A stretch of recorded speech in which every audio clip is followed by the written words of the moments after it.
Michael Hart نے اپنی تالیف 100 عظیم شخصیات کو لکھنے میں 28 سال کا عرصہ لگایا، اور جب اس نے اپنی تالیف کو مکمل کیا تو لندن کی ایک تقریب رونمائی منعقد کی، جس میں اس نے اعلان کرنا تھا کہ تاریخ میں سب سے عظیم شخصیت کون ہے۔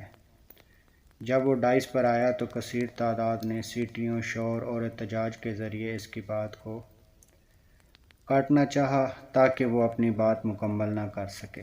پھر اس نے کہنا شروع کیا: ایک آدمی، چھوٹی سی بستی، مکہ میں کھڑے ہو کر لوگوں سے کہتا ہے، میں اللہ کا رسول ہوں، میں اس لیے آیا ہوں تاکہ تمہارے اخلاق، عبادات کو بہتر بنا سکوں۔ تو اس کی بات پر صرف 4 لوگ ایمان لائے، جن میں اس کی بیوی، ایک دوست اور 2 بچے تھے۔ اب 1400 سال گزر چکے ہیں، اور زمانہ گزرنے کے ساتھ ساتھ اب اس کے فالوور کی تعداد 1.5 ارب سے تجاوز کر چکی ہے، اور یہ ہر آنے والے دن میں اس کے فالوور میں اضافہ ہو رہا ہے۔ یہ ممکن ہی نہیں کہ وہ شخص جھوٹا ہو، کیونکہ 1400 سال تک جھوٹ زندہ نہیں رہتا، اور کسی کے لیے یہ بھی ممکن نہیں کہ وہ 1.5 ارب لوگوں کو دھوکہ دے سکے۔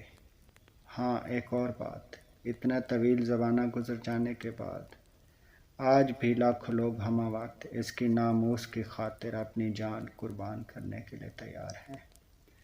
کیا کوئی ایک بھی مسیح یا یہودی جو اپنے نبی کی ناموس کی خاطر اور اللہ کی خاطر جان قربان کرے گا؟ بلا شبہ تاریخ کی وہ عظیم شخصیت حضرت محمد صلی اللہ علیہ وآلہ وسلم ہے۔ اس کے بعد پورے حال میں اس عظیم شخصیت سید البشر کی ہیبت اور جلالت سے ایسی خاموشی چھائی کہ کوئی بول نہ سکا۔